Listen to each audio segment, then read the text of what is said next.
Did I do it? Am I here? Did we get this right? Yes! Yes, we did. How you doing there, friends? Good morning, good afternoon, good evening, whatever time it might be in your part of the world. Welcome back to the live stream. My name is CSharpFritz, and today is February 21st, 2022, and we're going to learn a little bit about code today. Welcome to another C# with CSharpFritz. How are you out there? It is so good to see you. I'm looking here at chat. Where is it?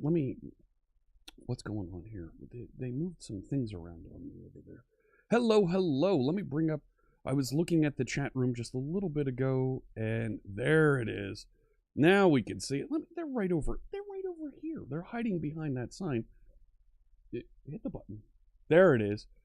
Hello, hello. So many folks here. Blazor, good to see you. Late Geek is over there on Twitch. Stephanie, hello to you. Benditool, ready for some learning. Omar, how's it going there? Is it Kryoko? Hello, Peter. Good afternoon to you. Philippe, Phil from Canada. So good to see you. Thank you for tuning in, all our Canadian friends out there. Good morning, good afternoon, good evening, says Surly Dev, wherever you are in the world. That's right. Jean Q Public. I like what you've done there. Hello. Nick on YouTube. Hello to you. Davey. Let me see here. Saying hello to everybody. Demotivated. English only, please. Sorry about that. We want to make sure that everybody's able to read, especially this guy right here. Able to read and participate. Scrolling through here. Evandro, hello to you. Ron is in Singapore. Ahmed, good afternoon to you in London. Really excited for this one today. And Ahmed says, thanks a lot for this excellent learning service. Well, thank you for tuning in. This would just be me yelling at the walls inside my spare bedroom if it wasn't for folks tuning in and wanting to participate and have a great conversation. So thank you. Thank all of you out there. Not just Ahmed, but thank you everybody for tuning in and participating. William is here. Hello. Omar with a bunch of love. Thank you so much. Muckbeer, good morning to you. Is that a Thilingag? Hello. With the hi guys over on Twitch. Stefano, very good hello to you in Italy. Swastik, hello. Crypto Wizard, welcome. Have a nice day and nice stream. Well, thank you, Crypto Wizard. Deepak is here from India. Hello, Subs World on Twitch. Let me see. Ulrich, how you doing there? Good evening. Sharafuddin, how you doing? Hello to Swastik in Nepal. John's here. You want to get Blazor focused? Yeah, we're going to get there. We've got about 37 minutes left on our AMA and welcome here. Aliabas, hello to you in Orlando. Ron's in Taiwan. Let me scroll through here. Lots of big waves. Thank you. Is it Witole? Ciao to you in Italy. Danielle. Ram is here. Hello. Ulrich in Germany. Northern Germany. See, my family's Bavarian. So, guten Nachmittag to you, Ulrich. You want to be a senior Blazor and Maui expert, says Blazor? Me too. It's pretty cool to want to be an expert in that technology that's not released yet. That's like seeing those ads on LinkedIn that say, we're looking for somebody with 10 years experience with .NET 9. .NET 9 is not a thing. How do you have 10 years experience?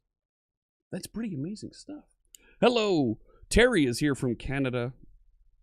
What are we going to learn in this session? We're going to cover, well, take a look. You're watching on YouTube. If you're watching on YouTube, take a look just below. We're going to cover Blazor connecting in and working with services. We're going to build some API services with ASP.NET Core, but the techniques and technologies we're going to use would apply if your services that you were connecting to were built on any other technology or even outside of your control and you want to go reach out and communicate and interact with those other services. You can do that with the same techniques we're going to show you here today.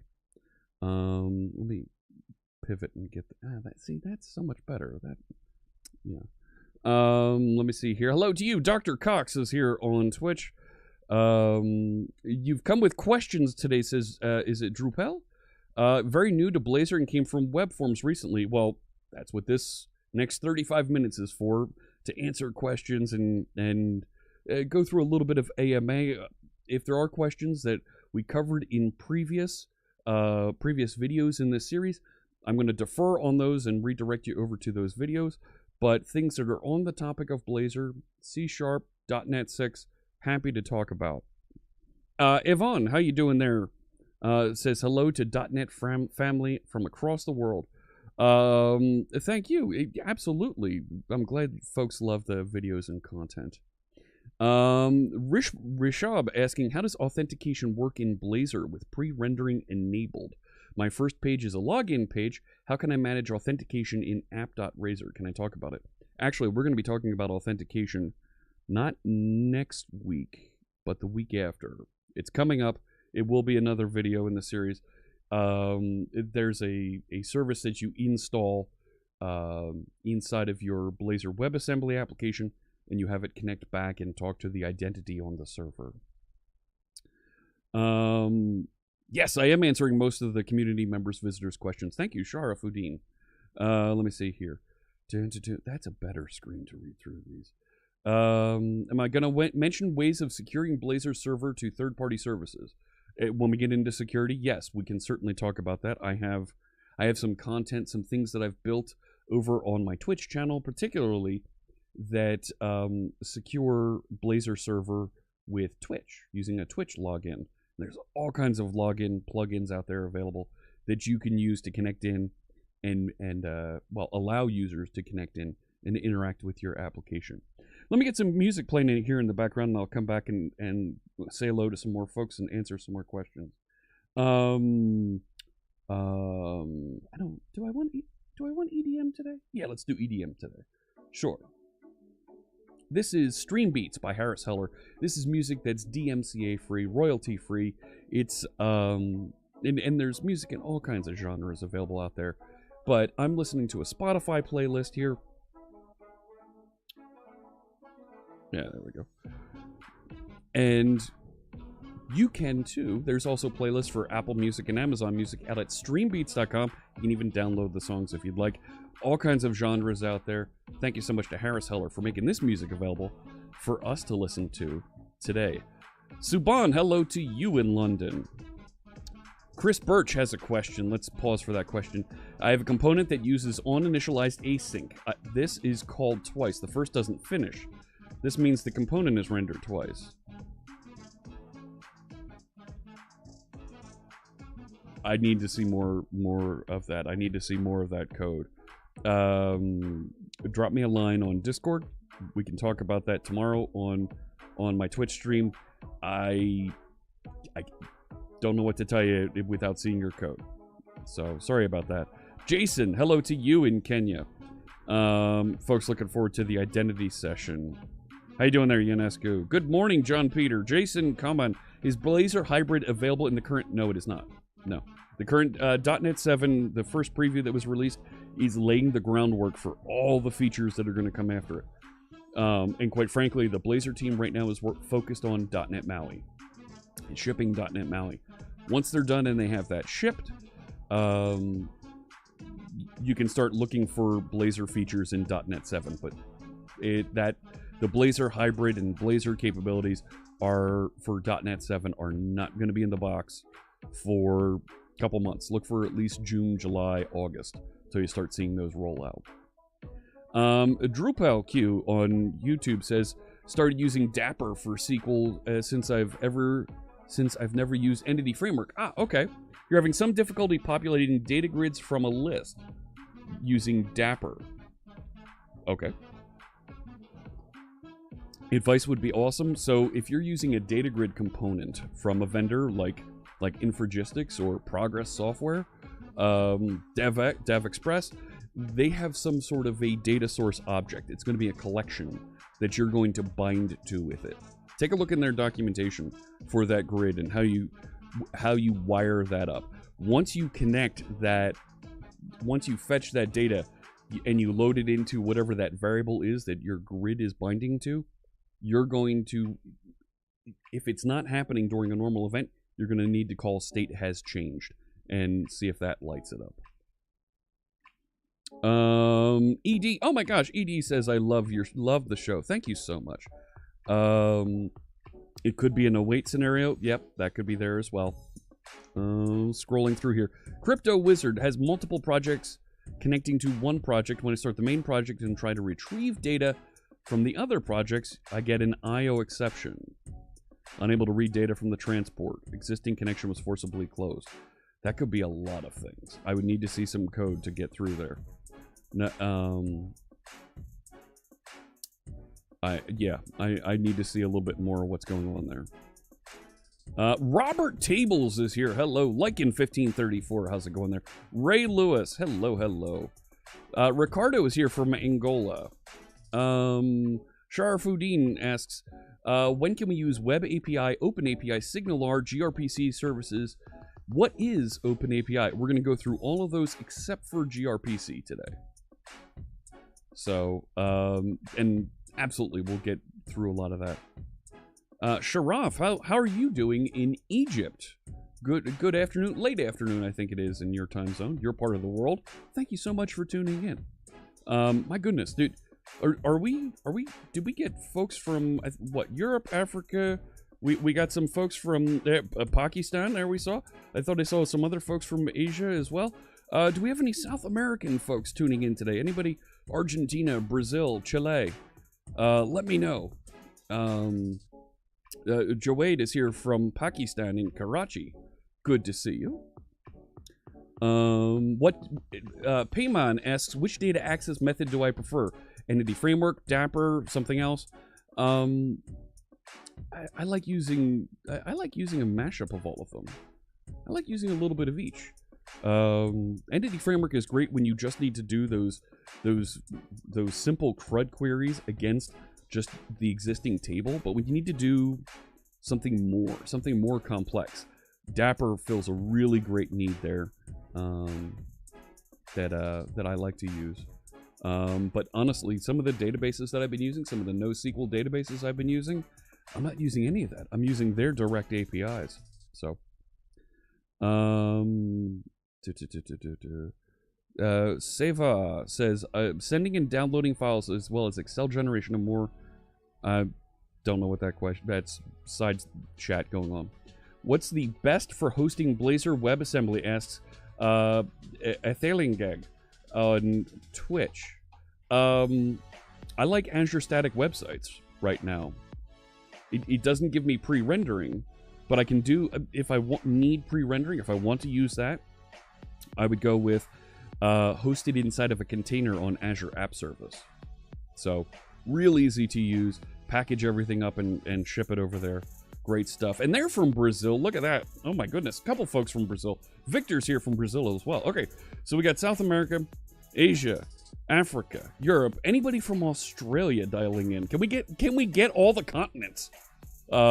Except for Antarctica. Sorry, Antarctica. I don't think we've got any of the folks at the base in Antarctica watching. I'm almost sure of that. Yeah, there you go. Gabriel's here from Puerto Rico. Thank you. Payman's here from Iran. Welcome in. Raphael from Cape Town is here. Thank you so much for dialing in. Later in the that's early evening your time. Let me see here. Good evening to you, Rajesh in India. How you doing, Paul? Victor mentioned from Victor's from Peru. All right. From Singapore is where Sajith is. Paul's in Ireland. Mandar is here from, is it Pune? Is that how you pronounce that? Diego from Rosario, Argentina. Oh my goodness. Oslo is where Ninja Ola is. Whoo! Someone could be watching from Antarctica. Yeah, the bandwidth isn't going to be too good. How you doing there, Mohammed in Indonesia? Ricardo from Jamaica is here. I was watching the Jamaican bobsled team this week. I love the excitement of those fellas. That team, the folks, honestly, it is so inspiring to see folks that it is completely outside something that they're used to, being on ice like that. They're used to the push carts.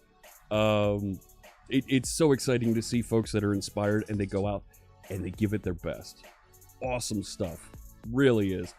Of course, we've seen the Cool Runnings movie, but to see the next generation of folks, the next guys, able to get out there and do it, that's great stuff. A direct API, I mentioned. Can I explain what I meant by a direct database API? Sure. So technologies like RavenDB or Cosmos DB or Azure Table Storage have their own API, their own package that isn't Entity Framework. It isn't Dapper. It isn't SQL. It's their own technology for interacting with the database. Excuse me. For interacting with the database. So when I want to use RavenDB, for example, I use their query syntax, I use their query technology to interact. So I'm not using Entity Framework or Dapper. So, how you doing there? Ian is here from Scotland. Sharafuddin asks, hang on, Marco Ruiz is here from Mexico. So good to see you, Marco. Shara asks, when I publish a... Sharafuddin asks, I'm sorry, I want to make sure I say your names properly. When I publish a Blazor app, it publishes DLLs only. How can I publish with components like MVC views? So this is where you're going to be publishing with a hosted application. I'll show you. We have a live demo that you're going to be able to interact with that's out on Azure that I'm going to ask you to connect into and interact with. And that's an ASP.NET Core hosted Blazor WebAssembly application. I bundled it up, I shipped it, and it's working on a Linux version of App Service. So you'll see how that works, and it will package up and send those other views, and in my case, Razor pages that support that application. Let me see here. Crypto Wizard, they use Starlink in Antarctica? I don't know, do they? Is it Pubudu? Welcome to you in Sri Lanka. Oh my goodness. Early evening, late evening, your time. Send a hug to Espirito Santo in Brazil. Thank you, Samuel. Appreciate that. Belgium is here, represented by Davey. How's it going there? Rajan is here from India. Chessmaster, hello to you. Code Roll, hello in Mexico. Lightning Bixen in New York City. What's good? It's all good. Try the bagels. They're delicious with a little bit of lox on it. Have a good one. Thangam is here from Chennai, India. Chennai. Pronounce that right. Good morning, Hit Tab. Glad that you're here. Dot Hung, hello to you in Vietnam. Chessmaster, you're not in space. Come on now. A product database built with Blazor 2 to 5 tables. That's your project you're working on? Good luck to you with that. I might have something you might be interested in. We'll take a look at. Garnet, how you doing there? How can I tell Antarctica bandwidth is not too good? Reports from folks that have lived there. That folks that have lived there have said, and folks that communicate and get internet connections to do interviews with folks in Antarctica, it's not great. I already answered a question about app hosting model. Why aren't your messages displayed in the live chat? They're coming up. They're coming up there. Kim 2, hello to you in Kenya. Can we develop micro front-end Blazor WebAssembly, and can we also consume other platforms' micro front-ends? That's a bit of what they're working on with .NET 7, is to integrate better with the micro front-end, micro UI type of experience. Make that a little bit easier for folks to do. You can do it with a bit of JavaScript, but tricky. You'd like to collaborate on a GitHub .NET project with what's the best approach to ask if they accept a new feature? Open an issue. Create an issue on the project. The .NET team will talk to you and figure out, does it fit their needs? Before you start writing any code, open an issue. Start that discussion so you get some feedback about what it is you want to build before you start writing any code. Hit tab. When I hosted, it says when I hosted a simple CRUD.NET app in Azure, the bill was high for you as a student. Check out scaling that down to. There's a free platform, a free instance of app service that you'll be able to use for. Yeah, it's free. It's shared hosting, and you don't get a lot of processor on it, but if you're just doing simple CRUD, you don't need it. McNets, hello to you in Spain, chiming in on Twitch. Good to see you. Yeah, they use a satellite link to connect in from Antarctica, and the upstream isn't that great. So I've been told. I haven't actually talked to those folks. Hello to you, Yadel, in Naples. Naples, Florida. Janescu, of course, is here from Finland. So good to see you, my friend. TG asks, could I have a session for microservices? So that would be into our ASP.NET session, and I'm actually going to talk a bit about building services today. So we'll talk about it.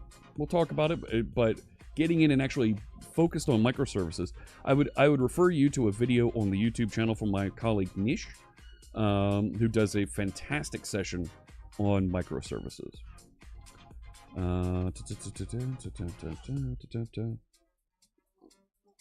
Andy asks, do I think I can eventually cover SVG with Blazor? Well, okay, so Blazor emits markup. So you should absolutely be able to generate SVG with Blazor. Sure. Is it something that I don't know anything about SVG? Is that something that I can cover? Probably not. But you can absolutely, it's absolutely doable. WebAssembly app is server rendering. Not necessarily, is it Johom? Not necessarily. You can set up a WebAssembly app, so it's hosted on a server-side technology, ASP.NET Core, and you can configure it to pre-render and run on the server so that first request comes through. But you typically build a WebAssembly app because you want it to run in the browser. So you can pre-render it on the server, or you don't have to do that. You can serve it directly from a static HTML page, like I do for a number of my websites, including the ClipTalk project, KLIP-TOK, that is all Blazor WebAssembly on a static website. Das P asks, what's my view on blockchain? I'm not going to dig into this too far, but folks are learning very quickly that a public, anonymously accessible, pseudonymous global anonymous read data store is a bad idea. Private blockchains make sense, private event stores make sense, but a global, publicly available one that anybody can write to, folks are learning this is a bad idea. Yeah, a lot of people here just want help with their programming homework. Yeah, Starstorm, you're right. And I'm happy to answer some questions, but I'm not going to do folks' homework. So that's part of your learning experience. I'm happy to answer questions, get you pointed in the right direction, so you can be successful, and I want you to be successful, but you need to learn your homework. What database would I use for a product database with 2 to 5 tables, 2 to 5,000 records? Is SQL Server overkill? There is a free instance of SQL Server that you can use that you could probably get away with. Postgres or MySQL or the open source version of MySQL, MariaDB, they'll all work great for you. But no, don't use SQLite. No, do not use SQLite on a server. On a server that's going to have multiple users, do not use SQLite. File locking kicks in, and you will have a problem because it's only one file. Jean Q Public on YouTube says, I've only ever worked with microservices scoped by DDD bounded context. Ooh, the architecture is strong here with Jean. Are there other different approaches that also work for scoping organizing microservices? Sure, there's other architectures out there.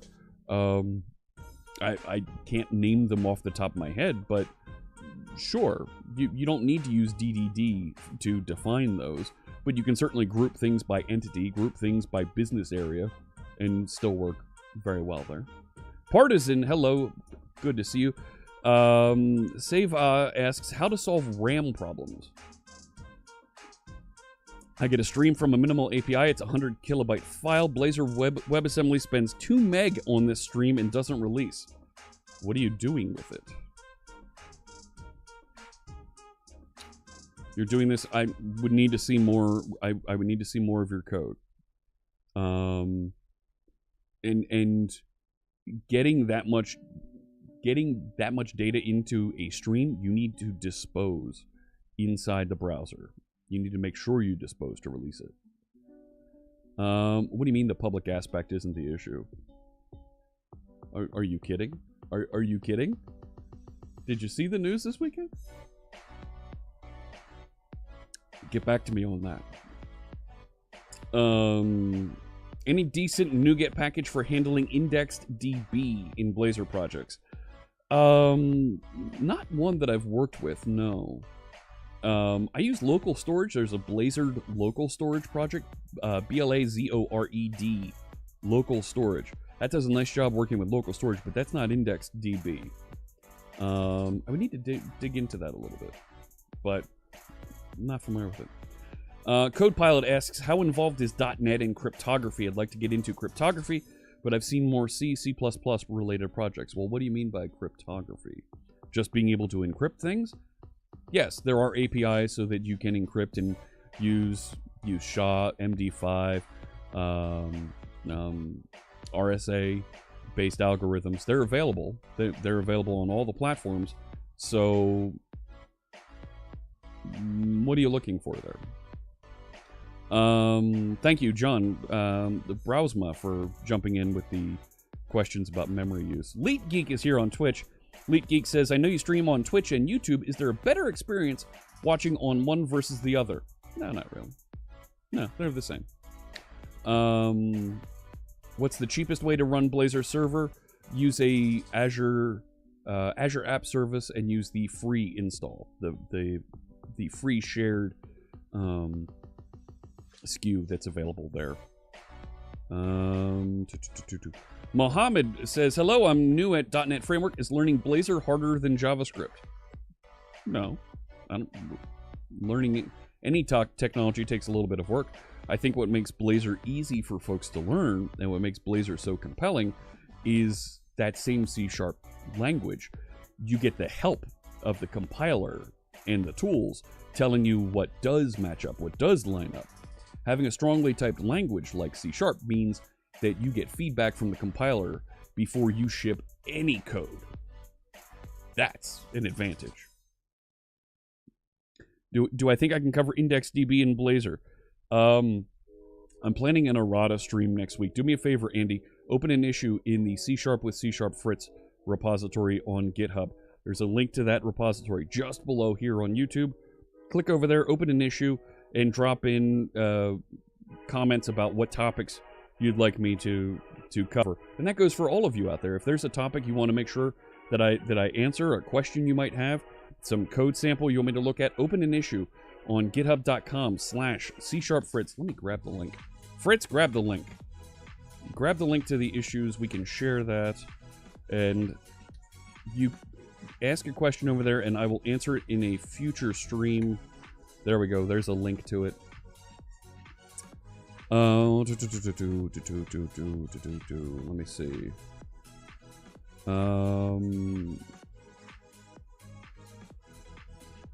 HitTab wants to work in collaboration to better a C# community, create a rich component library for .NET MAUI. Check out there's a MAUI community toolkit that's available out there. MAUI community toolkit. Yeah, there we go. So take a look at that. That'll get you started, pointed in the right direction. Seva, you got something else going on there if you're having an issue downloading and generating Excel content. Because folks who build components have been very successful at that. Can C# develop Web 3.0 apps?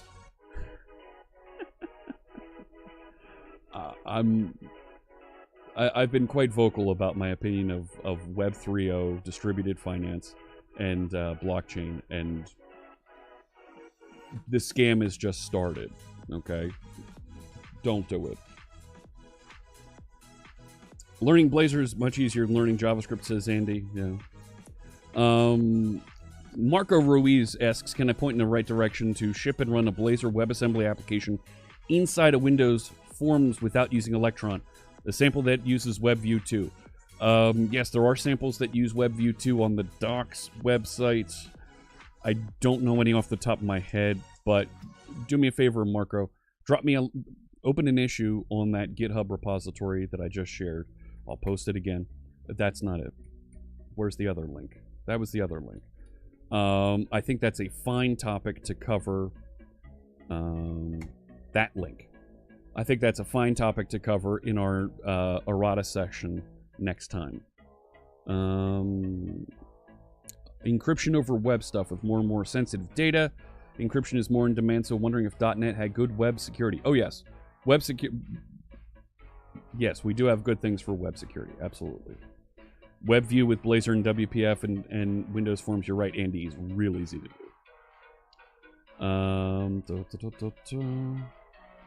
How do you get access to a render fragment's parameters content? You don't. I mean, you can start going through that. You can start inspecting it, but you would have to tell the render fragment. You would actually have to execute it, get the content back from it, which is going to give you, is it a string I think it gives you back? And then you'd have to iterate over at that point, but it's already executed at that point. Reginald asks, where did I get the hat? This hat was a gift. Gosh, it was like winter holiday 2016, December holidays 2016, to employees. I had to go pick it up at the local Microsoft store at the shopping mall. Are we going to learn from scratch, or do you need prior knowledge? This is the 5th episode in this series, so I'm expecting there to be some prior knowledge for today. But I'm happy to slow things down and back up just a little bit. I don't want to lose a lot of time here. 9 minutes to go. We're going to get to Blazor? Yes, John, in about 9 minutes. There you go. What's my title? Do I work for Microsoft? Yes, I work for Microsoft. What's my title? Geez, you can look me up on LinkedIn if you want to go find that information. I'm a principal community manager on the .NET team, managing events, live video, and producing training materials for all the .NETs. Yep, the AMA lasts about 40 minutes. I gave it about 40 minutes because like the first 10 minutes is typically like a welcome, folks coming in. Hey, how you doing? It's me. It's Jeff. I'm from Philadelphia. That type of thing. And then 30 minutes of just straight AMA. So, tune in at this time, and I'll be answering your questions. And also, for folks that are looking at the recording, I'll put chapters in here so you can jump right past the AMA if you'd like. Is lazy loading supported in WebAssembly? Yes, but it's not entirely the same as lazy loading in other .NET applications. It loads the DLL later, and then it will do the lazy loading that you expect. But it's possible. I don't entirely recommend it, because after it's lazy loaded, well, then it's there on the web browser, and now it's never going to go and load that DLL again, so you're not really seeing too much benefit from lazy loading at that point. You can do it, but it's not quite the same. So, what was that? And we, how cute. Partisans says, Steve Sanderson recently covered SQLite for client in Blazor projects. Yes. Are there any workarounds anticipated? Nah. We've gotten more and more folks asking to do SQLite on the client. And it's something that I don't encourage you to do, because you've already got indexed DB in the client. You've already got ways to interact with client on the browser in standard ways. When you bring SQLite into the mix and you try and write and generate and put that content down over there, you're adding layers of complexity that you don't really need. So,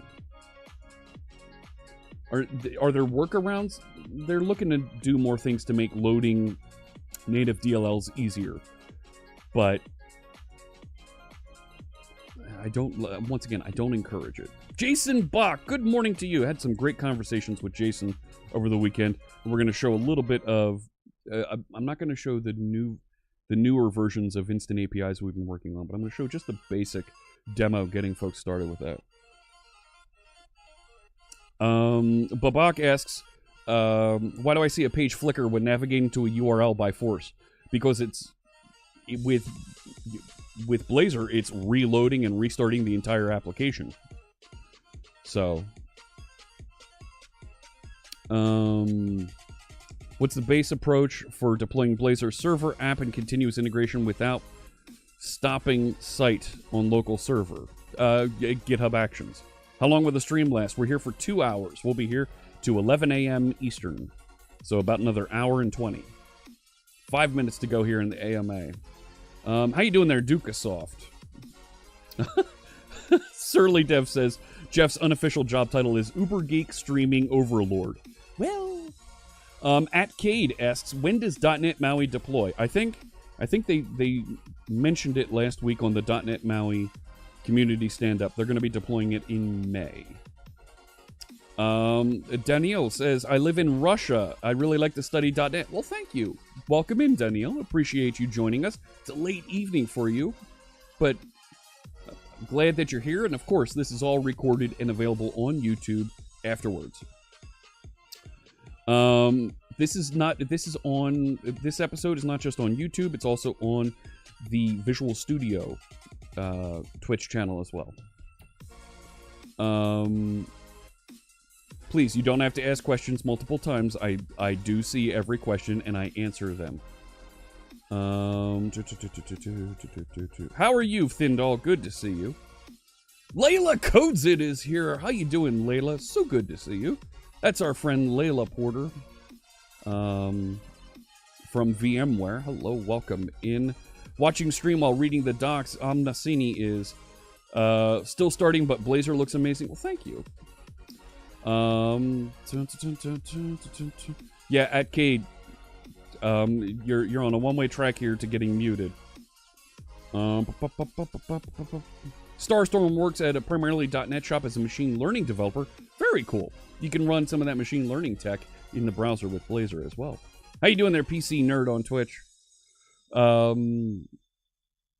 Continuing scrolling. SQLite is supported as an in-browser database fully without...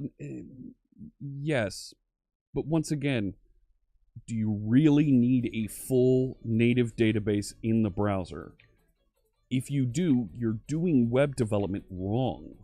You're putting way too much work into that browser. Back off. Rethink that. You're doing too much in there.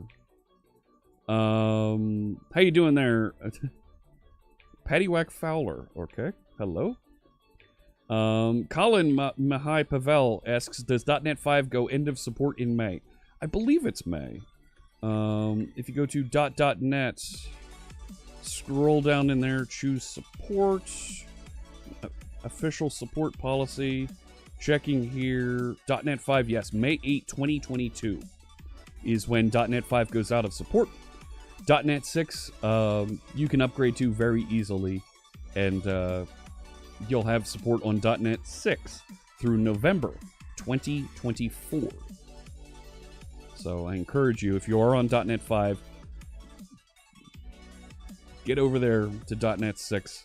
You're going to be really happy with the performance updates. Let me see here. Naveen Kumar, hello to you in India. Yeah, UNESCO, the Finns. The Finns won the gold in men's ice hockey. Congratulations. I think that was their first gold medal in men's ice hockey. Fantastic achievement. They snuck past they snuck past our American team here in overtime in a shootout loss for the Americans. We were so disappointed when we saw that. Yet when you lose on a shootout, that's a tough loss. That's a tough loss. But congratulations to all the Olympians, all the folks rooting, supporting whatever country, whatever team it might be for the Olympics there in Beijing. Fantastic stuff. And Italy, you're up next. We're looking forward to seeing when the Winter Olympics visits. Is it Milan? Milano, Italy. Going to be a tremendous Olympics in 2026 in Italy. Really looking forward to that. Let me see here. Very, very few breaking changes between .NET 5 and 6. That's right. As last minute of AMA. What's my preferred method for API authentication? Jot tokens. Absolutely. Hello to you. Is it Gary in Norway? Will Visual Studio 2022 for Mac support SQL project types in the future? Don't know. Drop me a line on Twitter and let's see if we can get an answer for you. Very close game, yes. Code Pilot, what are my thoughts on the removal of boilerplate code in the Visual Studio 2022 console apps templates? Notice the standard file is only one line of code. I think it's great. That's less code, less nonsense for you to manage that you don't need. So I love that. I think that's terrific. I can get right into running my application or handing off control to my business objects. I don't have to worry about maintaining all the program class. So hand off and be done there. Tamar Ali on YouTube asks, passing isolated CSS class names from parent component to child component will not work. Right, because it's isolated. Yeah. You're right. It's isolated to that parent component. You're not a fan of it because it hides code that beginners should learn? Completely disagree. Completely disagree because other programming languages don't have all of that. You don't need it in those other programming languages, so why should we need it as well? So Blazor Hybrid's a .NET 7 thing, so wait till July, August before we start seeing previews for that. So, all right, let's move into this. Let's get into... you find the obfuscation of usings with global usings? Nah. When you look at the C# programming language, we're on a fast track to eliminating the using statement altogether. That would be an amazing development for the programming language, and I think it's a terrific way for things to evolve. So, all right. Let's get into this. Time is up on our AMA. Let's move on. Let's get into today's topic. We're going to get into interacting with services with Blazor. Now, Blazor server just kind of makes sense because you're already on a server, so you want to interact with a database. You want to interact with a server, you do it the way that you do other ASP.NET, other applications that you build in .NET. You just stand up an HTTP client, you just make a connection to that database using Entity Framework or whatever database technology, Dapper, you name it. And away you go, interact, and you're off and running. So, what's next? When we're on WebAssembly, how do we do that? Well, that's what we're going to do. We're going to talk about interacting with web services that make that relay connection for you out to other web services or to database. And we're going to focus on database a bit today because that's really the big question that folks have is, well, how do I get data from my SQL server or from my Oracle server or whatever database it might be that you're using into my Blazor WebAssembly application? And we're going to get into that. That's where we're going to focus. So, all right. I see some other folks asking questions. Styles, Bootstrap. You've been using Blazor Hybrid for months. What do you mean by that, Andy? All right. What was this? Who said? Huh? I'm trying to. All right. Is there an MS certification for Blazor? Nope. Nope. You have a keynote with Alyssa. What event is the keynote in? Do I think Blazor is a good alternative? Yes, I do. I think it's a better alternative than those technologies. Because the folks that make those technologies don't build technologies for developers. They sell other things. You just happen to be getting their technology that they're using. Basta. Not familiar with it. Never heard of it. Blazor Hybrid is a Blazor app that's hosted in Maui, right?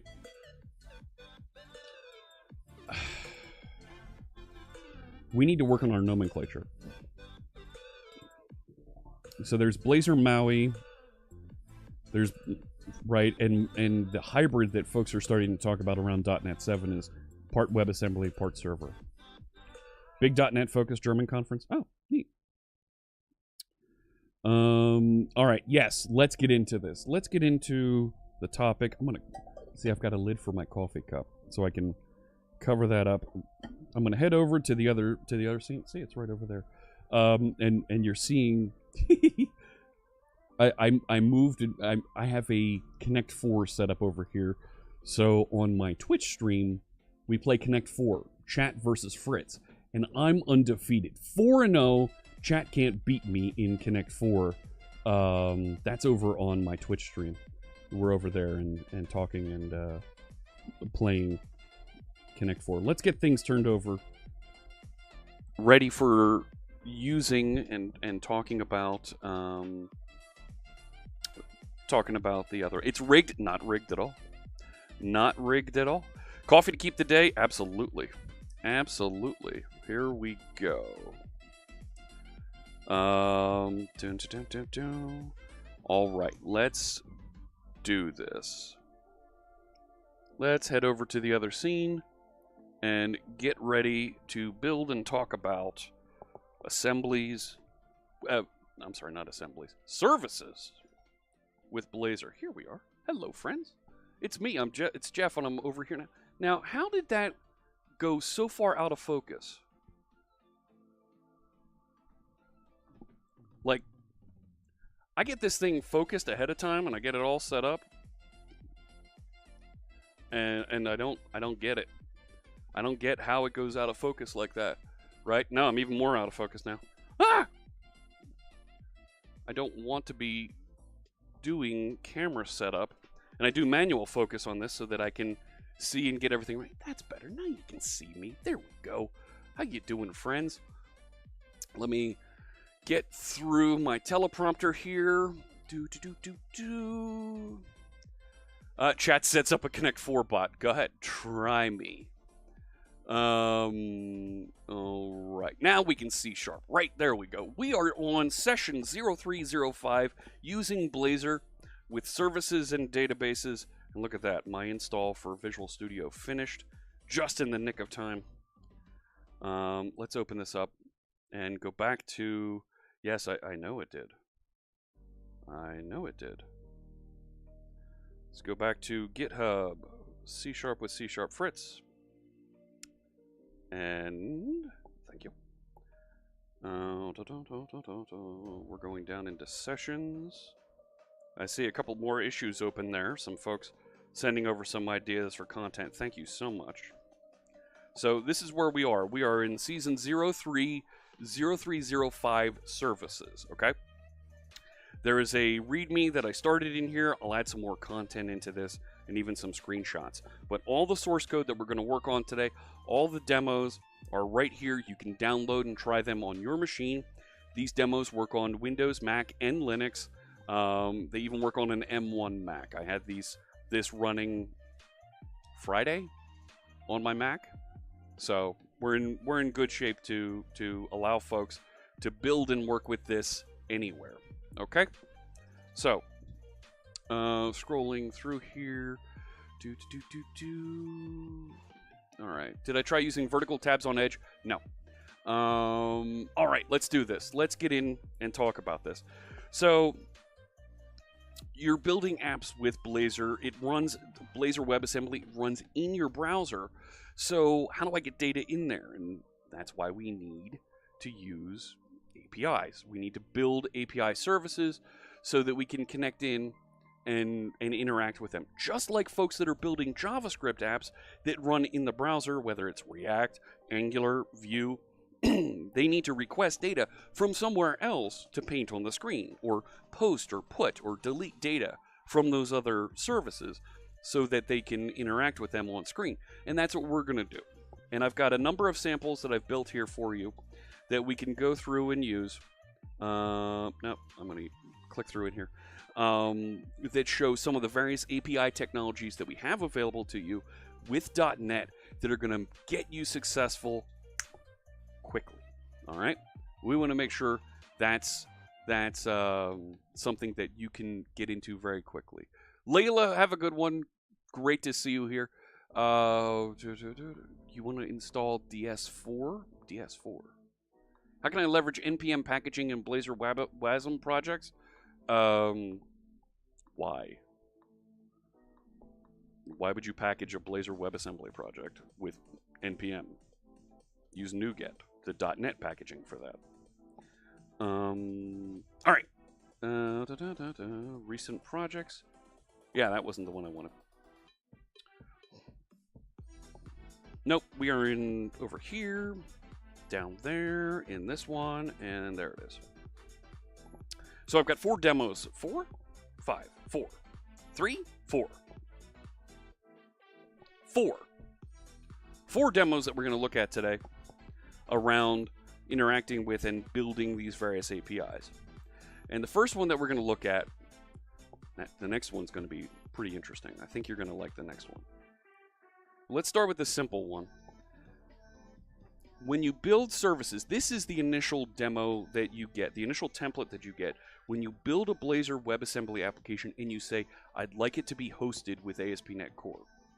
Well, what does that mean? That means that we're going to have a server-side component that hosts and presents that WebAssembly component. And this is where you can set up and do a little bit of pre-rendering.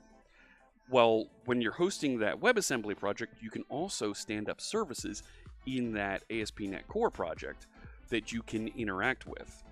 And by default, we get the weather service. Thanks, go away. We get the weather service API that's built for us. You're going to navigate to this for me here? Thank you. So,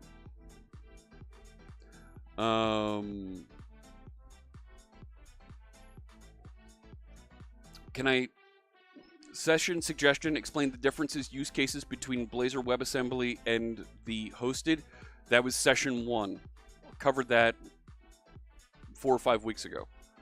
How is Microsoft Decentralized Digital Identity project progressing? Don't know. I'm not on that project. I'm not familiar with it. Yeah, I'm late. Can you just start all over? Sorry. All right. Yeah, it's a coffee cup today. It's a insulated cup. So this fetch data service, right? This is the demo that comes with all Blazor applications. But this one in hosted mode fetches that data from the server. So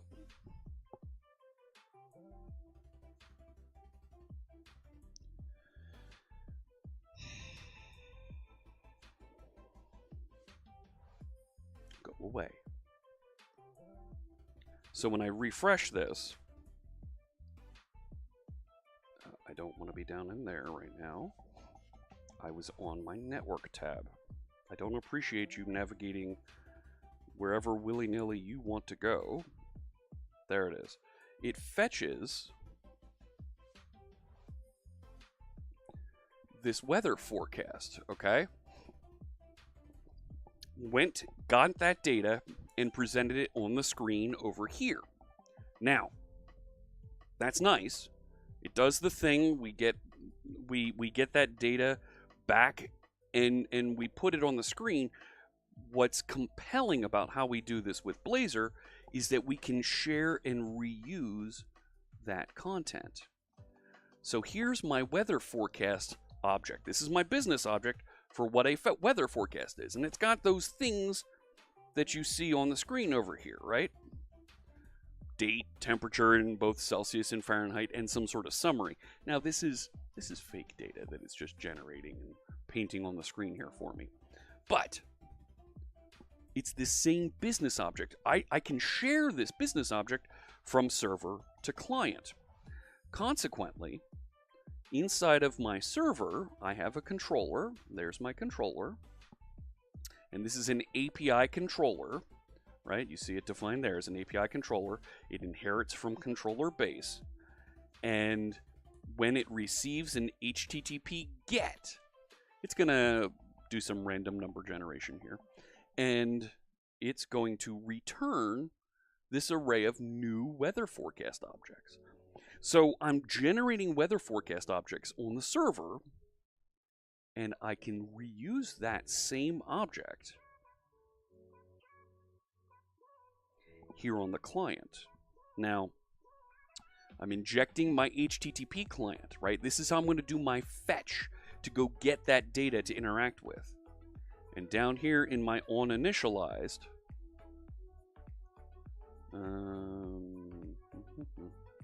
let's see,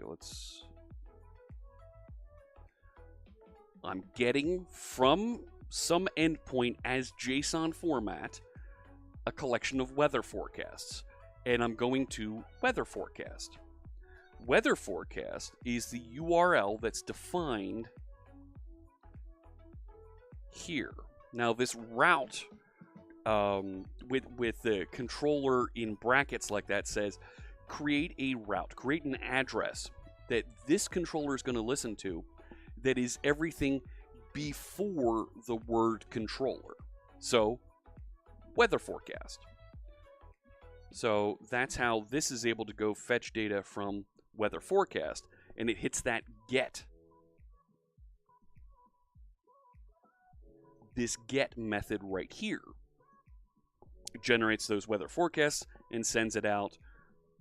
The Blazor page receives that as an array, and consequently up here we do our for each across the array and output that data. Okay, pretty straightforward. Generate the data on the server. We have an address. We make things available on the server as JSON format by default.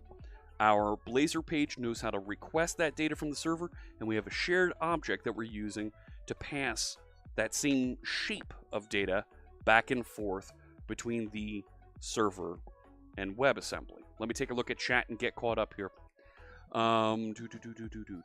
Looking here, what Bootstrap version does Blazor recommend? It comes with 5.1 right now as part of .NET 6. Partisan wants to use Tailwind, so there's so far no NuGet package. That is why I need to leverage NPM packaging. Okay, so you can certainly stand up and bring in Tailwind CSS. There is a library, a client-side library manager project that's available as well that will allow you, if you have Visual Studio 2022 running, you can actually go into, I believe you can go into your client here and you can say add, come on, client-side library. And sure, let's go find, what was it, Tailwind, right? Yep, Tailwind, there it is. Didn't even have to finish typing it. There it is. Include all the library files, and it will put them down in www lib tailwind CSS. You don't need to use NPM. It's all right here inside of Visual Studio. It'll even generate a little install file for you, so you can bring that in. That was right-click here, add, and it was client-side library. There you go. If you want to use NPM next to your project and use NPM to go fetch data and put it down and move things around and use something like gulp to relocate and place them appropriately, you can certainly do that inside your project. But the NPM folks and gulp and grunt and all those tools like to move things around. Webpack too. Move things around and change them very quickly with no backward support. So we had to stop including those with the tools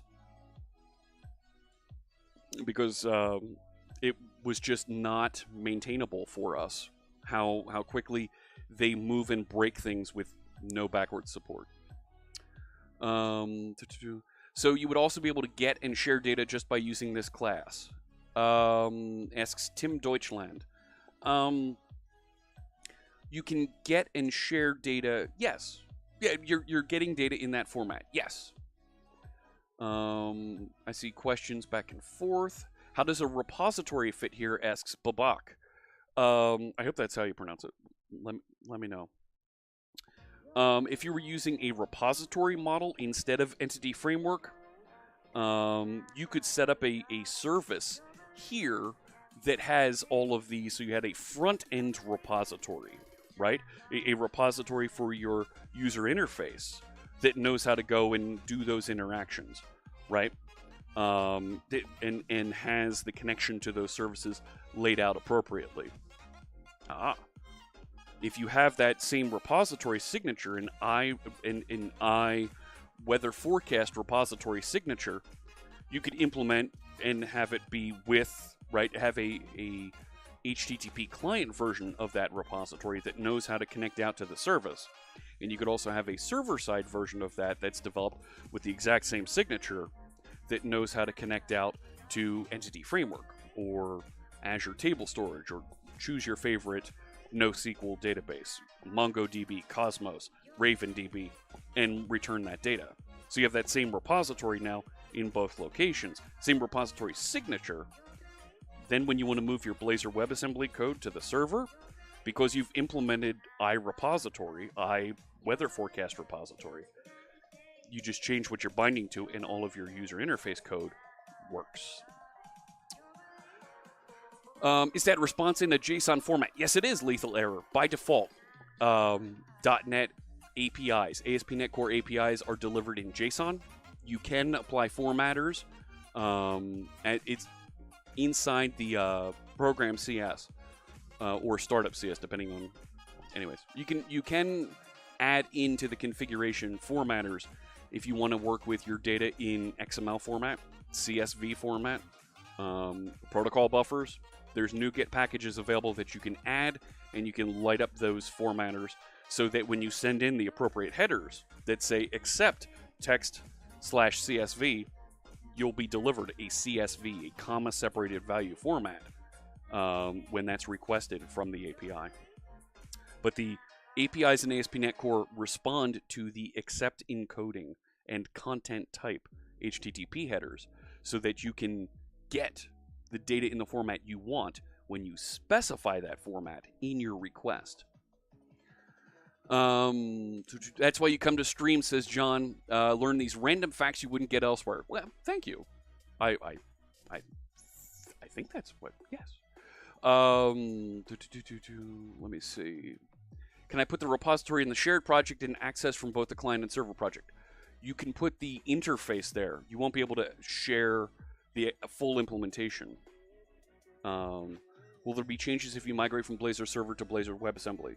Yes, because you don't necessarily have direct access to the database, right? The database is maybe sitting behind a firewall on your server, right?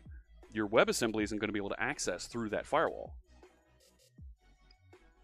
How to separate services, that's an architecture question. Sorry, Babak, not going to get into that. All right, let's get into...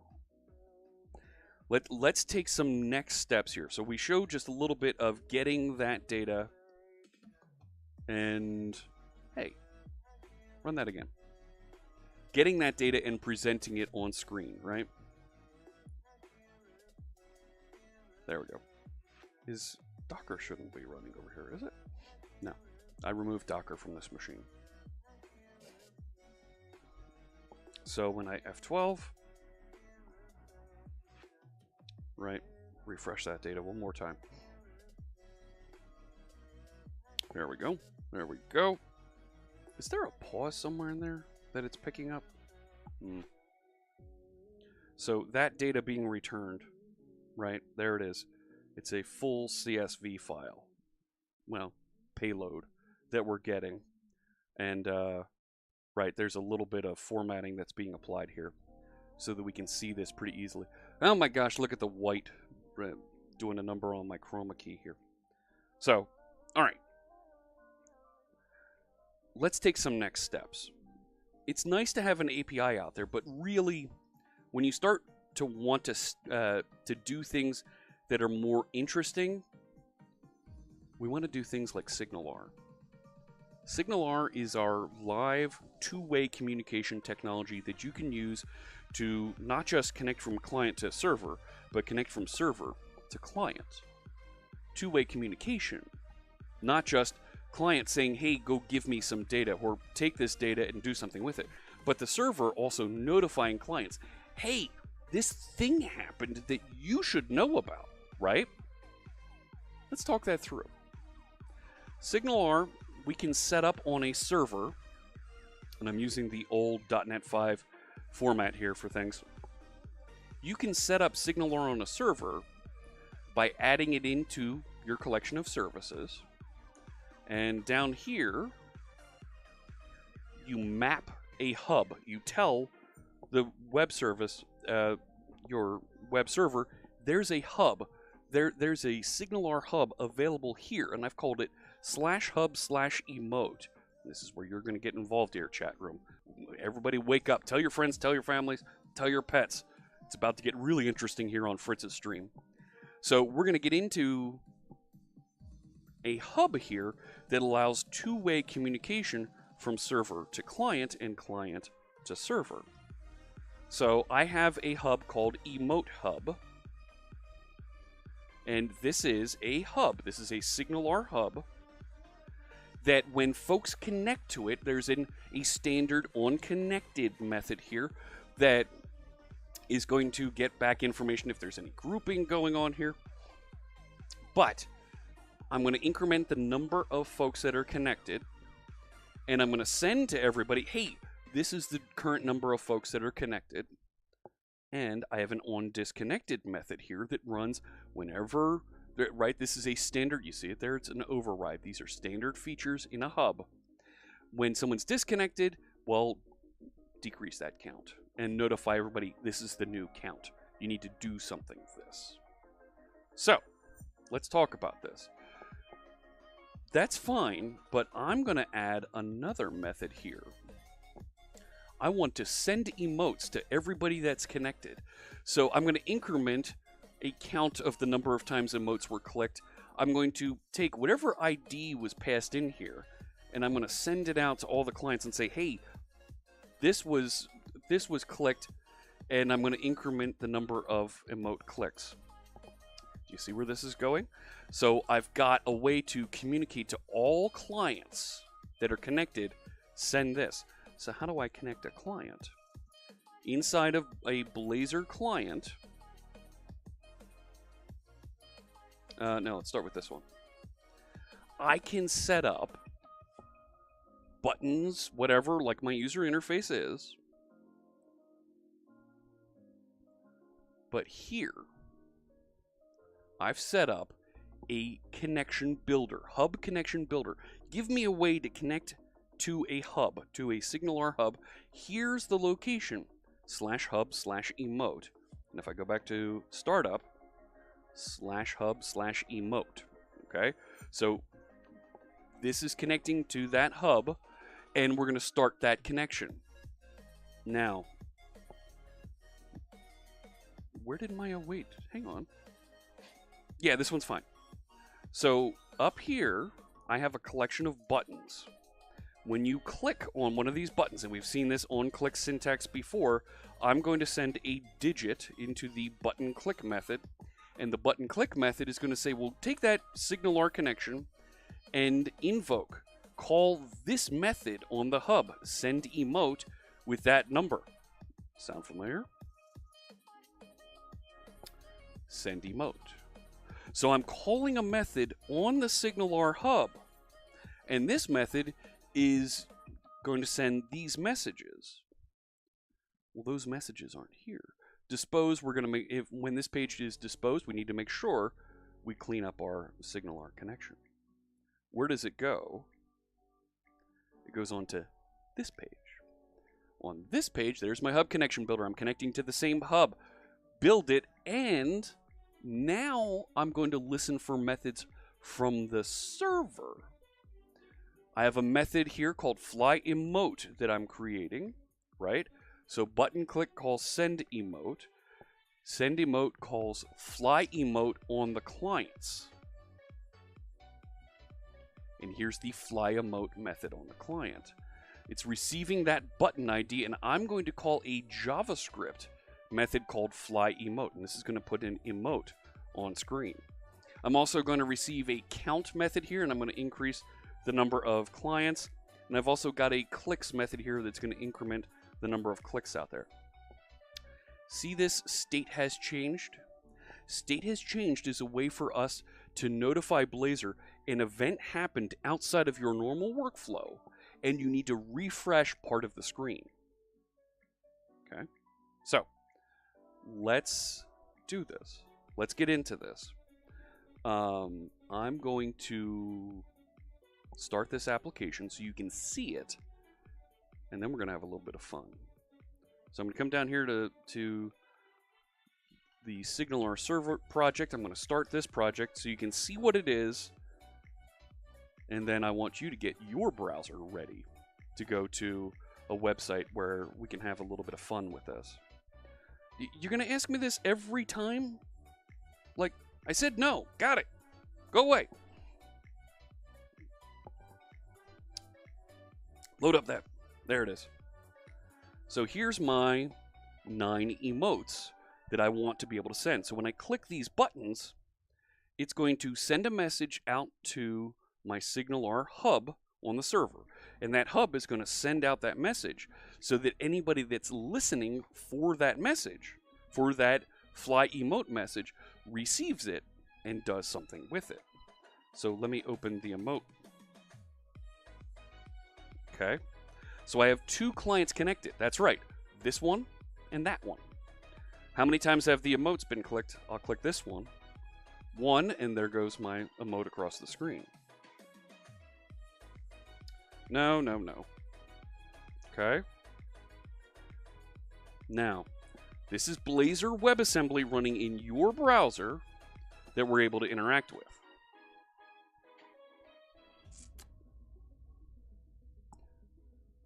I deployed this to Azure.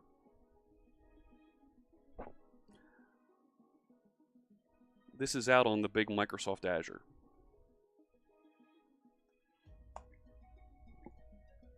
There were folks asking about, hey, how do we get this? What's the best way to go and deploy and interact with this? I'll show you.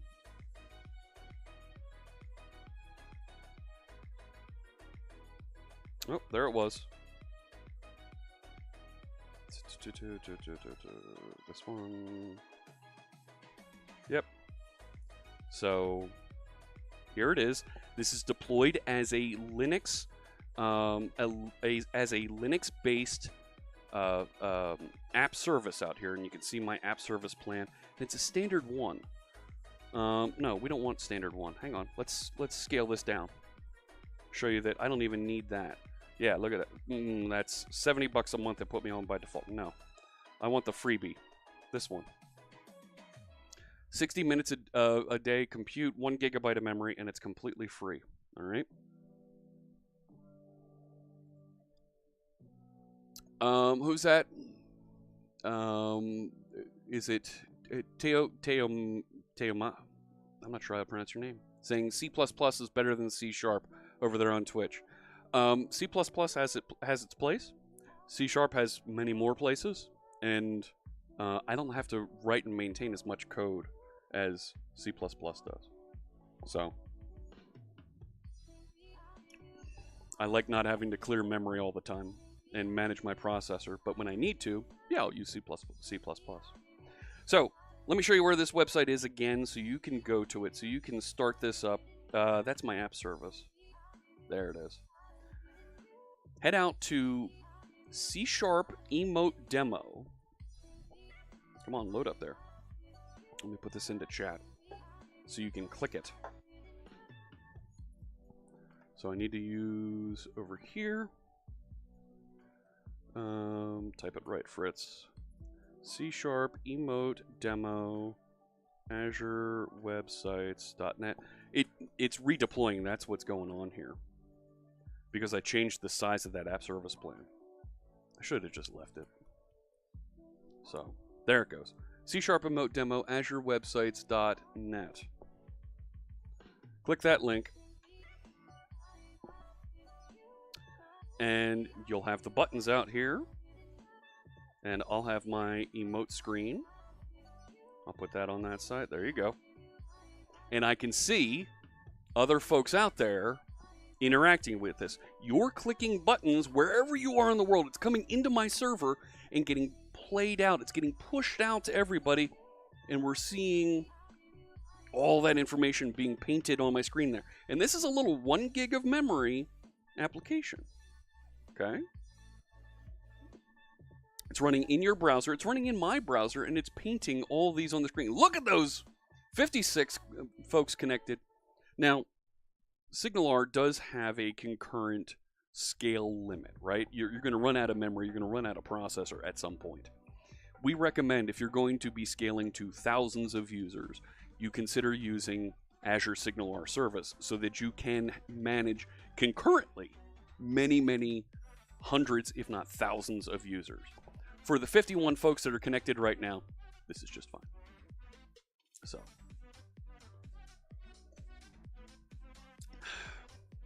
but, right? That's fun. Sure.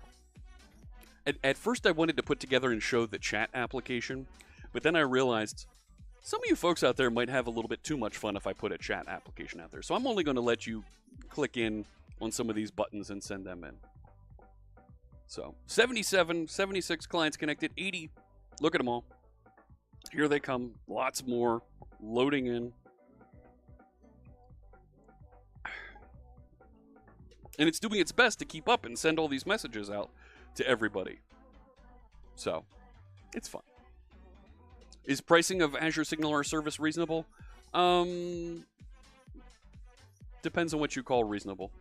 Like, that's like asking me, is a BMW reasonably priced? Depends on your part of the world. Depends on what you call reasonable.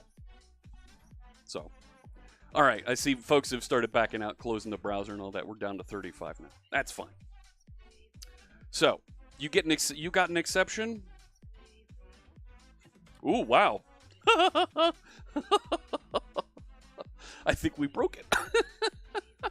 The web app has stopped. I think we used all of its processing.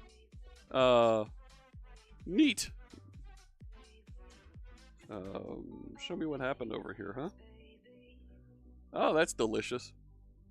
Yeah, we broke it. App service plan quota has been exceeded. There you go. That wasn't a C++ C# thing. That was we went over our 60 minutes of allocated processor. Oh, that's great. So, all right. So, but the example still holds true. I've got WebAssembly that was running in your browser. We were sending messages up to a API host, our SignalR hub, and it was fanning out appropriately. There's a lot that you can do with that. Now, I put this on a very small server, but if you wanted to use a larger server, you wanted to use the Azure SignalR service, maybe you want to deploy information, you want to build your own chat client, you want to build your own ticker of information that's happening at an event, you want to build your own, whatever it might be, interaction platform, you want to build your own Microsoft Teams clone, whatever it might be. This is a great way for you to get that two-way connection between your Blazor client and the server, okay? So, and I'm surprised that we ran through that 1 gig of processing and 60 minutes of processor allocation that quickly. Well done. Well done. All right, so that's one way that you can get these things connected and do that interaction. Yes, that is one demonstration of how limited that 60 minutes of processor time is. Yep. For most folks that are building a little simple application that's doing database interaction and they don't have a couple hundred people hammering and sending requests in over the course of 3 minutes, that's more than enough. But when you start to see that kind of processing requirements on an application, yeah, you're going to need to move things around. So that's just a strictly hosting issue. I didn't allocate and choose a large application. Exactly, Christian says, a clear and easy RTC. RTC or RPC. But yes, you could do a bunch of stuff with that. Let me see. Would I recommend using it for a store application or CRM? I guess CRM is better use in some aspects for SignalR. Would I recommend SignalR for a store application? It would be pretty good for when you do, like, I'm thinking like credit card charge calls, when you do interactions with gift card systems, that third-party system where you send out a message, you're waiting for information to come back, a coupon redemption, and it's not on your system. You want to receive that information back and push it on to the client. Sure, absolutely.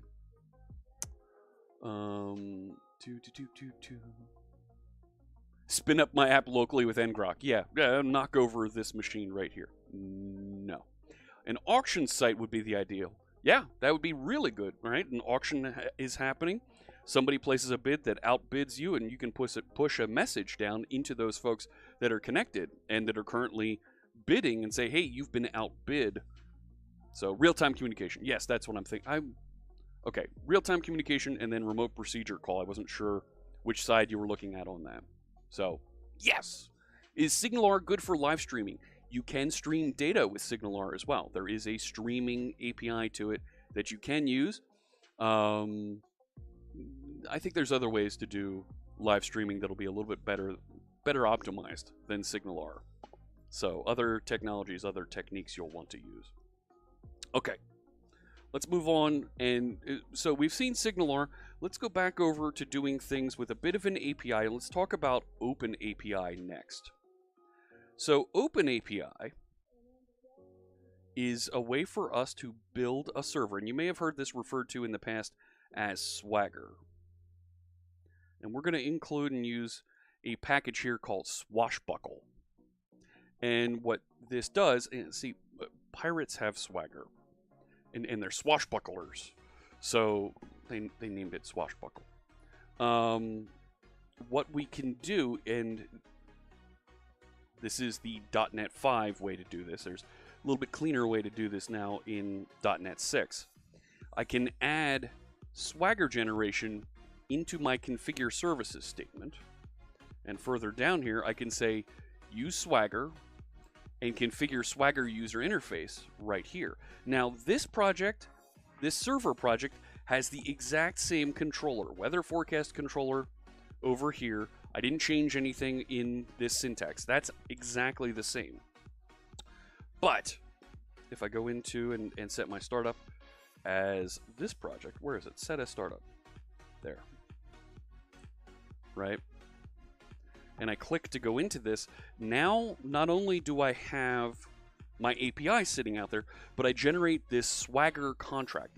It's now called OpenAPI. Swagger is a product of a company called SmartBear. But the standard that everybody uses that evolved from Swagger is called OpenAPI, and that's why you'll hear us refer to this as OpenAPI. So now I can go to /Swagger, and I'll get that documentation about here's the APIs that this service hosts and makes available. Now, this is where things get interesting, right? Because I have the documentation here about this is how I can interact. I know how to get weather forecasts. So I can click try it out, I can click execute, and I can see exactly what that data looks like. That's nice for you and me as humans. For the two of us, right, for all of us out here that are working with and want to know more about how this API works, what's available here. This is pretty good because I get some documentation, and there's ways to add annotation here for me to get more human-facing documentation. But we also have documentation for machines. So there's a link, it's right here, and it brings up a JSON formatted API definition. And you can look at this and it kind of makes sense. You can read through it, and because it's JSON, our human eyes are able to pick out a little bit of what's going on here, and it makes sense what we're seeing, right? We're getting weather forecast information back. Here's what a weather forecast is shaped like. It's got a date, it's got a temperature, it's got summary information, it's got temperature in Fahrenheit and Celsius that we can look at. And I have up here, I have a path that you can navigate to, weather forecast. You can run a get command there, and here's the type of response that you'll get. You'll get a 200 success. It'll return an array of weather forecast objects. It's all declared. It's all right here for us. So what's great about OpenAPI is I can take this definition and I don't have to use HTTP client. I can create my own client. Let me show you this. This is WSDL. What WSDL was for SOAP, this is the same thing for OpenAPI. We can generate our own client now. So inside Visual Studio, I can right-click on my client project here, and I can say Add Service Reference. And I can browse out here and say, yes, I want to add an OpenAPI service. And I can either locate that Swagger file on disk, or I can point it at a URL and say, well, go find that service over there and go connect to that, get its service definition, and it will generate code for me. Now, I've already done that in this project, and when you download the sample, you'll see this is already available for you, and you can even click into... what do you mean you're no service? Oh, that's the server. That's why. Open APIs. There's the Swagger for this. But what it's done for me is it's generated. Where's the generated code? I don't see the generated code. Open that folder. Open that folder.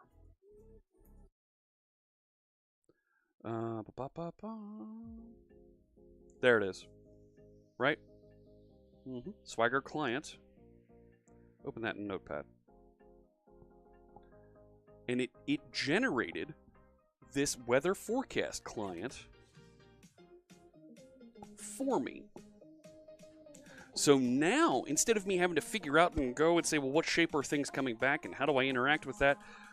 Documentation-wise, those things are all gone. I've got a strongly typed object here that I can use now.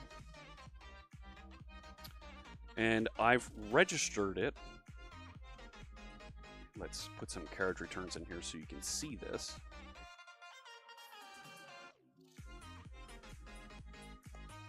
Right? So I've registered a new weather forecast client. Exactly. It's the same type of generated client that you saw with WSDL for SOAP, with WCF. It's the exact same concept. Come here, Chad. Here's the thing. These technologies were invented 25 years ago. OData, same thing.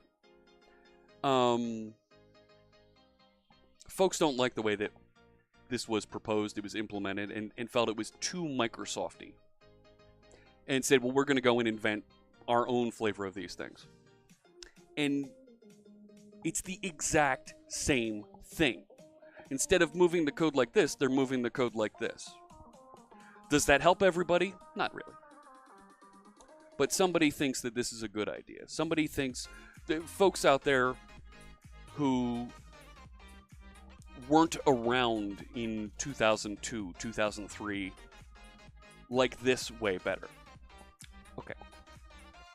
So I've got my weather forecast client, and now inside of, if I go over to my page, right, where I had that fetch data, instead of injecting an HTTP client, I'm injecting a weather forecast client.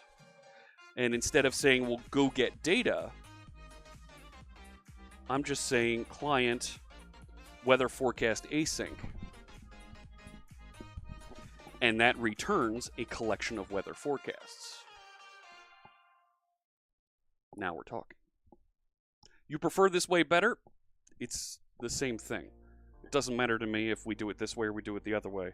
I'm disappointed that everybody had to migrate their code because somebody didn't like the old way that it was being done. So, whatever. So, all right, I fetched the data and it wires up the exact same way. So when I run this code, I'll do it again. And I'll click into the fetch data project, fetch data web page. Right? Fetch the data. There it is. I also made this available so you could pass in a city name, and I put it on the index page. So it starts off saying, well, fetch data for Philadelphia. And you can click a button, it'll fetch data for New York, but it's random data, right? It's not actually doing anything, right? And now it's New York weather. So, but it's the exact same thing. It's the exact same capability, but we've made it easier to access. And we know that our client connects and abides exactly by the rules of that service. I don't have to make sure that I'm within the parameters of things. And if there's a new version of the API that's issued, I can stand up and I can regenerate a client from there, and now I can access and use a new version of the generated client to interact with all my code. Really great stuff.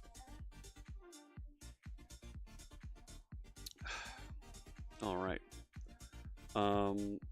Please, we're not going to do programming language comparisons here and get into arguments over programming languages, okay? Yep. C# is an abstracted language that doesn't need all of the low-level things that C++ is really good for, okay? Tig on YouTube says, interesting stuff. I've seen this years ago. By using auto client generator, it would appear the OpenAPI connector is it's doing something similar. What if the client wants an auth token? There are ways to add auth into Swagger. Not something that I want to get into right now, but you can it is the exact same paradigm as WCF proxies. That's right, Evan. It's identical, the exact same capability. Is it recommended to send data from server to client via JavaScript interop? You can do that. You can certainly do that. SignalR lets you do it directly in .NET. Do I know when Microsoft is going to update document? Microsoft doesn't manage Prism. Prism's managed by Brian Lagunas. You can talk to him about that. So, and the .NET Foundation, they can help you out with that. All right. So we've seen a little bit now of SignalR. We've seen a little bit of OpenAPI and how you can interact with things. And we saw the basics of you building APIs with controllers. The new way that we recommend folks interact with and build APIs, simple APIs that is with something called minimal APIs. So let me show you how you would do this same thing. And we're actually going to interact with a server this time. So let's build, and here's my server right there. I'm going to use a little SQLite database, and we're going to connect and interact with that. Now, there were questions about, can we move some repository things around? I put inside of a shared project here a contact view model. So I have a view model for a contact that has this information. Contact has an ID, it has a name, and it has an email address. And these data types, well, if you're going to create a contact, the name's required. Email address, for the purposes of this demo, let's make it required also. And I'm also using this annotation of email address, which is going to provide a little bit of additional validation that something looks like an email address. Now, it's not going to ensure that it's a valid email address by actually sending a message and making sure that somebody clicks it and returns it. It's just checking the format, okay? So I have this view model available to me. And if we go over to my program, let me close all those other tabs so we don't get distracted. I have a database context out here that I can click into. My database context is very simple. It just has a database set here called contacts, which is a set of contact objects. Now, a contact is not the same as a contact view model. A contact has an ID, a name, an email address. It has a created date here. Okay. So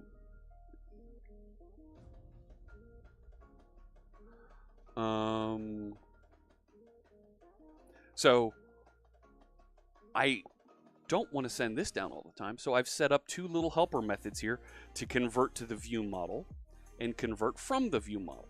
So I can get it into and out of those formats. So after I register my entity framework up here, let me, let's carriage return here. Put that in there. Yeah, that's fine. So I've got a SQLite connection string sitting in my configuration over here, app settings. There's my connection string right there. Okay, just data source contacts DB. That's a file on disk. Now, I know I say don't use SQLite for these things for web servers, but I'm doing it here because it's just my website. You should use SQL Server, MySQL, Postgres, Oracle, DB2. Choose your favorite database that you want to interact with. Don't use SQLite unless you're sure that it's only one person at a time using it. And if I scroll down here, all this configuration for the website, and I added minimal APIs for the contacts. And this is where things in my mind are really simple for you to use to build and interact with the database. I want to set up just a get here. Go get when I go to API/contacts and await DB contact select, turn those back into a view model, so I get my contact view model objects and return it as an array. Or if I want to go fetch a specific one, well, SignalR default, where that ID that's passed in right here matches. If I didn't find anything, return a not found message. If I did, convert it to a view model and output. And so on and so forth. There's post, put, and delete methods. The source code is all available for you out there in the GitHub repository. So, really easy to stand up and check into and build. In what? From 42 all the way down to here, in 40 lines of code, I've got a complete CRUD API with those 5 methods to allow me to interact with. So, and this is syntax that folks that use Node and other web technologies, they're familiar with. They're familiar with setting up, hey, listen on this address and go do this thing. So it feels comfortable to folks that are used to those other technologies. And this technology's been around. It's been part of ASP.NET Core for many, many years. So, SignalR default or first-or default, they both do the same thing. They both do the same thing. Right, you're looking at here. Really, what I should do is a find async. Because if that doesn't find anything, it'll return, yeah, thanks. It'll return null. But I like the SignalR default because I know that it'll give me a null coming back for that. Would I consider what binding? This is a CRUD API. This is a create, read, update, and delete API, and it's real easy for me to read. It's all in one file here, and I can start working with all of these things from a page. And I'm going to run into that same concept because I didn't, not that one, because I'm not using OpenAPI with this. Where'd it go? That's the server. That's why I'm not seeing it. Because I don't have OpenAPI bindings with this, I need to use the HTTP client. So I'm going to, it's not weather forecast. Let's call this Fritz's contacts. So my contacts, and we're going to fetch data from the server. So it's, I have the exact same user interface, ID, name, and email address, but I put a delete button on here. So you can click that and delete a contact. And I put a form at the bottom so that I can create a new contact and save that contact. And when those actions occur, I'm now doing a get for contacts when the page first loads. When I save the contact, I'm posting that new contact over here at that address and reload the interface. When you click the delete button, you pass in that ID. I call delete on that API, and I refresh the contacts. Now, let's talk about that form for a second. This is an edit form. We talked about this a little bit, but, right, this is binding to the new contact object, right? And that's just a field right here. So that new contact, when we submit validly, we're going to call save contact. So I've just created a little data list here, name, and I'm using the input text element here so that it creates a very Blazor aware input type text and binds the value to this one binds the name, this one binds the email address, and I set up a little validation message to go with these in case there's any issue with the validation of those objects. When it does pass validation successfully, and I have a data annotations validator here, this element will enforce those data annotations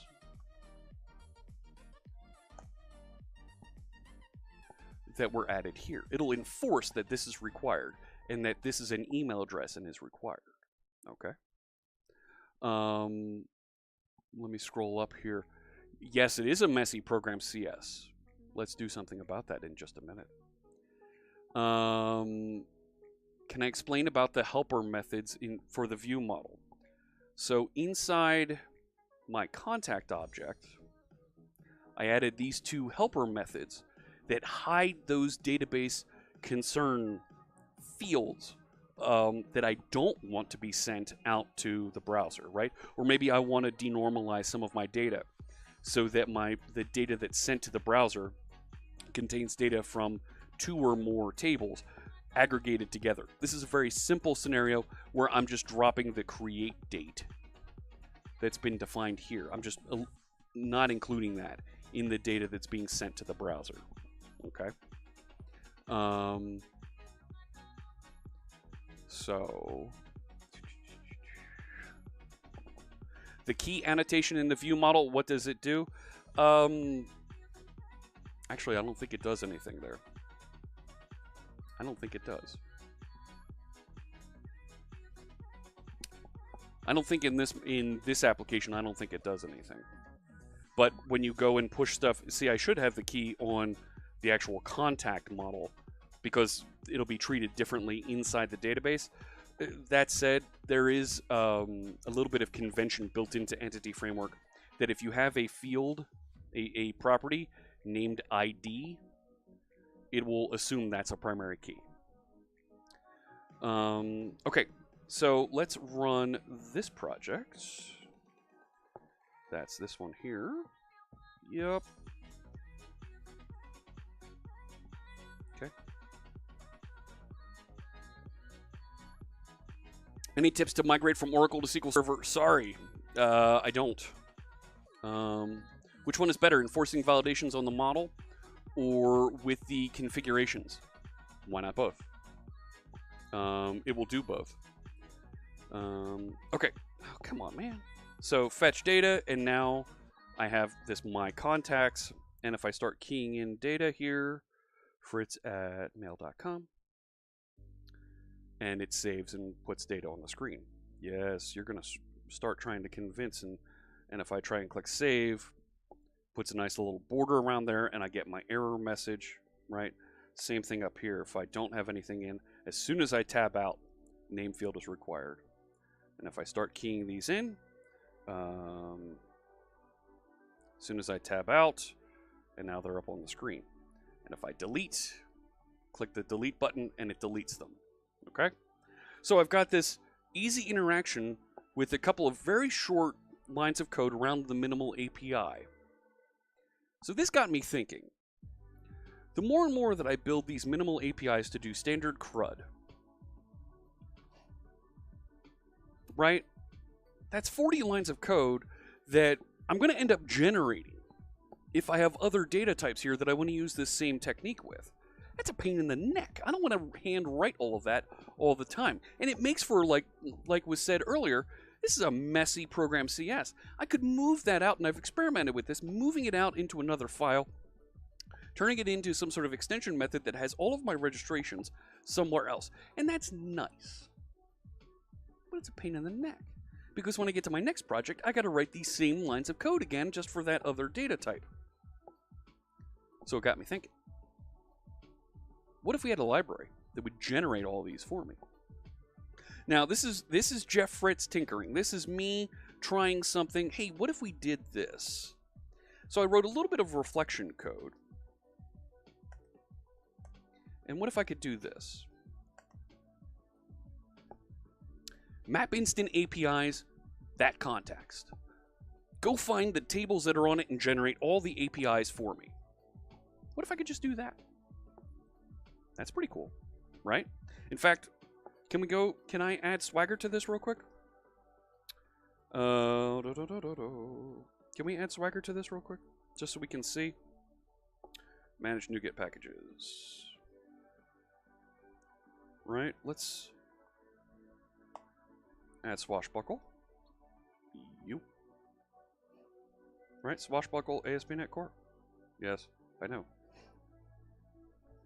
Thank you. Go away. Right. Builder, services, spell builder, right, Fritz. You're live coding and the people want to see it. Add Swagger Gen. And somewhere down here, right? App dot use Swagger. App dot use Swagger UI. So now I'm going to restart it.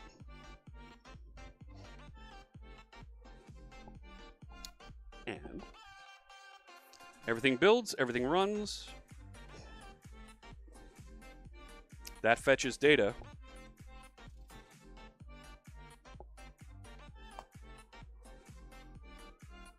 Oh, denied.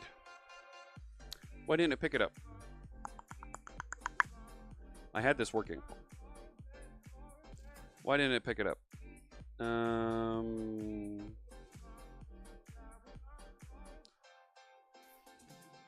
It should have picked it up here. Stand by.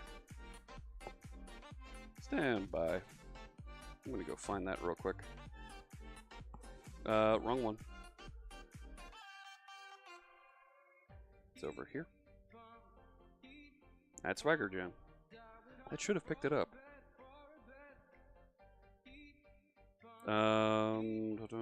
Okay, fine. That shouldn't be necessary.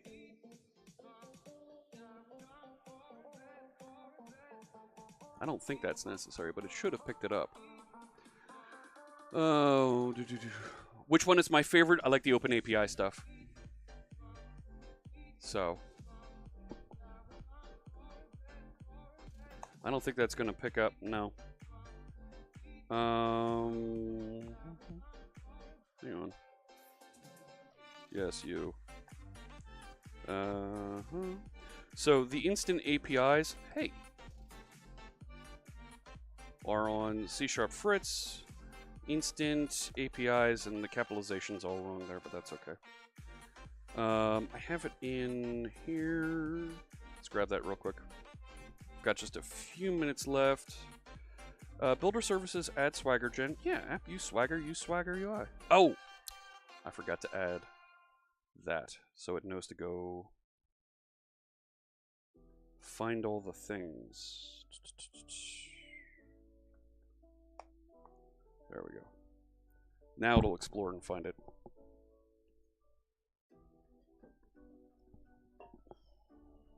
I think the cat's getting into shenanigans next door. All right, so now Swagger. There they are. It generated that one line, add instant APIs, generated these 5 APIs for me. And I mean, this is still a prototype that I'm tinkering with here, right? But I can go get all the APIs just like we did before, and there's Fritz, right? Etc. and so forth. And of course, right, let it load. We can still do this, and I can still add folks here, right? So, I think for the purposes of interacting with my data and generating parts of a microservice, that boilerplate crud. This is pretty cool. I want to hear what you think about it. Let me take a look back at the chat room. It's a reflection just looking at the code and iterating over stuff.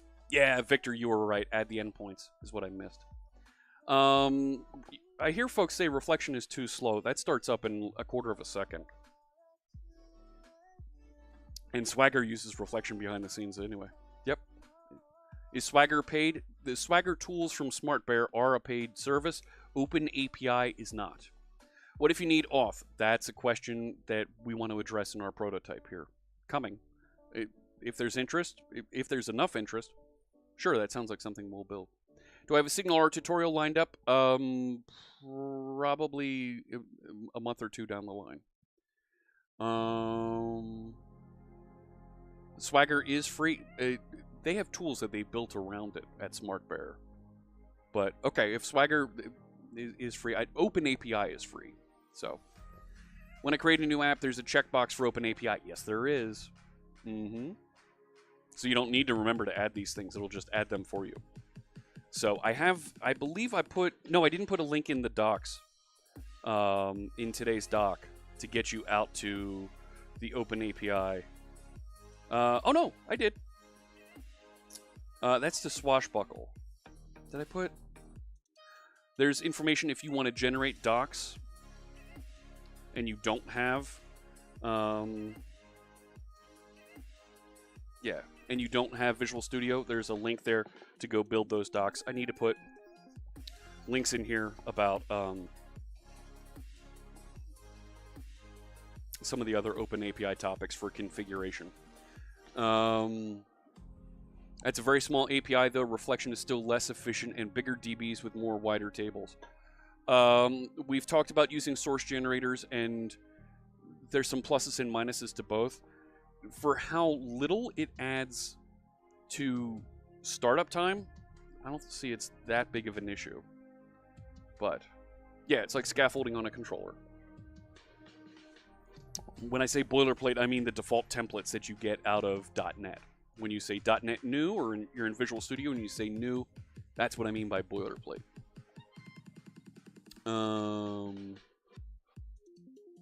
It would be easy to create source generators aren't easy to create. Let's start there. It's much more difficult to create and maintain those.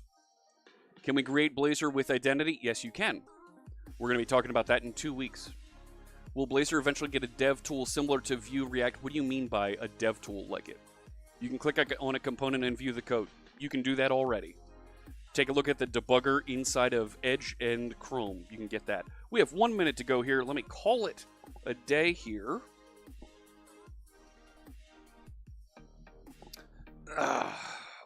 Let's call it a day.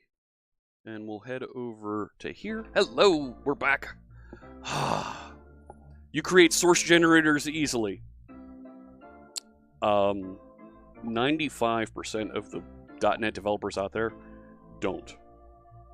It's an experience. It's something that folks need to really understand. Do I have a personal Twitch account also? Yes.